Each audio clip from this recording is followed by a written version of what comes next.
今天我们讲的这个叠加态呀，它是奇妙的量子现象的根源。如果用一句话来描述叠加态的话，它就既是此又是彼。我们在讲波粒二象性的时候，曾经用过叠加态这个名词，当时说的是波动性和粒子性意义上的叠加。就像经典运动没有着地的带时，它可以看成是6个数字的概率叠加态。波动现象里面也有线性叠加原理，由此就产生了干涉现象和衍射性现象，有的地方有相加，有的地方相减。但是量子叠加态它并不是说态的相加，它是产生神秘量子现象的根源。实际上，在微观世界中的运动状态大多数都是叠加态。电子、质子等实物粒子运动的时候，按照一定的概率，同时处于所有本真态的叠加态上。从自旋的角度来看的话，这个本真态有两个，一个是上和下，它是两个本真态。从位置的角度看，一般来说是所有位置的叠加态，无穷多个本真态，但每个位置出现的概率不一样，所有位置本真态都叠加起来。但是即使是对位置，我们也可以让问题尽量简化，完全没有必要牵扯到整个空间。比如说这个双缝实验中，这里有2个缝，那么我们也可以把它看成这个位置电子到了这儿，只有这2个位置，就是一个 A 一个 B，那么电子的状态就是位置 A 和位置 B 的叠加。在经典粒子中所说的叠加态，其实与量子叠加态还是有根本的区别。经典的透子，它的6面不可能同时被看到，而量子叠加态的上和下却是同时存在的。我们在经典中可以用一个女儿，她女儿在客厅或者是在房间吧来打比较。就说女儿的时候，要么就是客厅，要么就是房间，这2种状态必居其一。所以经典的情况是非常清楚的，但是在量子世界中不是这样。微观粒子处于的叠加态是不确定的。比如说怎么不确定法呢？电子有上下2种自旋本真态，就好像女孩子也可以在房间或者是不在房间，也是2种状态。但是根本不同之点是什么？这个女孩只能在或者是不在，电子却同时又是上又是下。因此，如果把叠加态的概念用于经典情形，就好比有人这样说，他的女儿既在客厅又在房间，这听起来不是逻辑混乱的说法吗？但是呢，在量子力学中，粒子所遵循的一个道理却是这样的，因此这就很令人奇怪。也许聪明的读者他可能会说，女儿在不在房间还是在客厅，你同时打开这2个地方的门，一看不就知道了吗？那么电子自旋也是这样啊。他说，也许是上，也许是下，你测量一下不就知道了吗？对呀，你说的没错。但是奇怪的是，当我们对电子的状态进行测量的时候，电子的叠加态不复存在了，它的自旋那个时候就他说到上或者下2种情况之一，我们永远测量不到叠加态。叠加态是理解量子理论的关键。薛定谔的猫就是用来比喻这个叠加态。当年薛定谔想出了一个有关猫的实验，他的本意是来嘲笑哥本哈根学派对波函数概念的那种概率解释。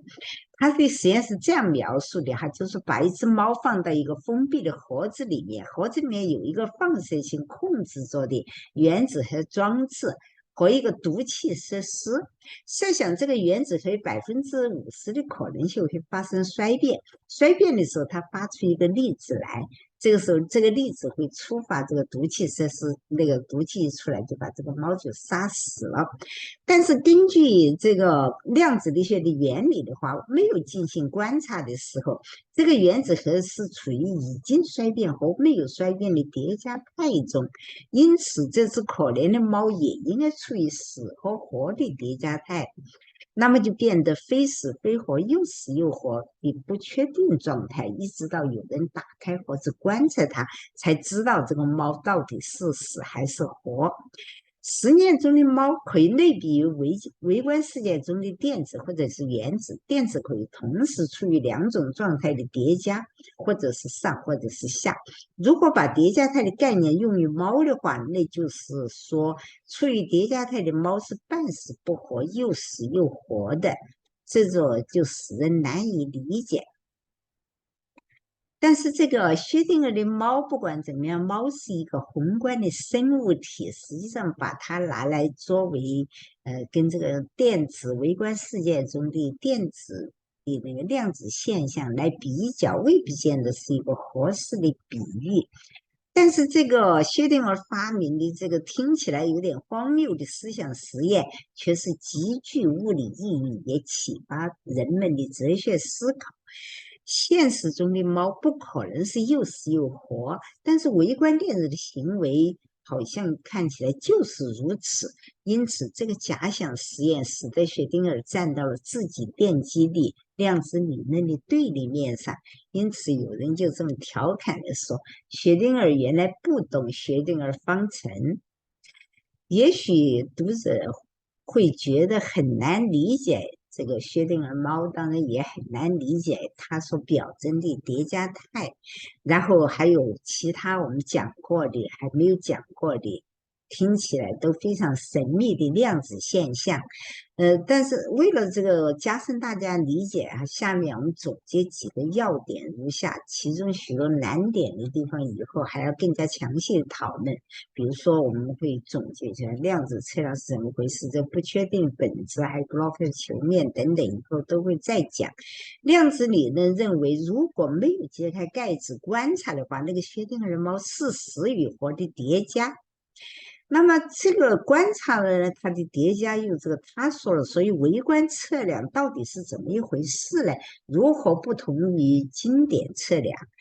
第一点，第二点就是说量子的不确定与宏观的不确定，这个概率计算方面是两码事。也就是说，爱因斯坦不是说上帝不会自掏，这是怎么一回事？宏观的不确定好像是因为知识不够。你不知道，并不是真正的不确定，而量子的不确定和随机才是一种本质性的。另外，我们以后还会讲到叠加态有一个数学描述哈，它就是说叫布洛克球面，也就是以后量子计算中要用到的量子位元 cubic。这布洛克球面上如果是确定了0和1的话，那么它就有一个线性叠加，就是这样。因为这个 a 和 b 是复数嘛，所以说呢，它的那个叠加态就整个球面上的点都是它的叠加态。还能本征态和叠加态实际上是相对而言的。本征态的话要注意是谈的哪一个物理量，而叠加态呢，除了那个物理量以外，还要注意它的本征态和叠加态实际上是相对而言，并不是说你说这个是叠加态，那个是本征态，它就一定永远是，不是这样的。比如说有个态。对物理量 A 是本征态，也许对 B 就是叠加态。所以另外这个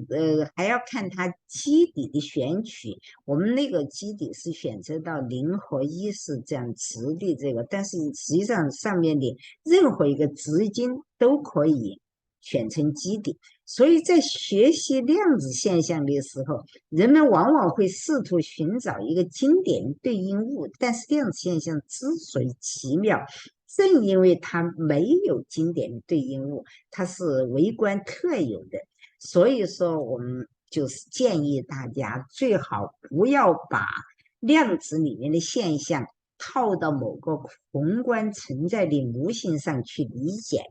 我们可以与宏观的模型去比较，跟宏观的现象比较，但是这个比较的结论一定是根本不同的。我们可以用这种东西作为类比，但是我们重要的要知道它们的根本不同，它们的区别是在哪里。所以，当你跟宏观存在的现象做比较的时候，我们并不是很建议你就一定是理解成这种宏观现象。所以下一讲讲另外一个量子中的奇妙现象，叫做量子纠缠。今天就讲到这儿，谢谢。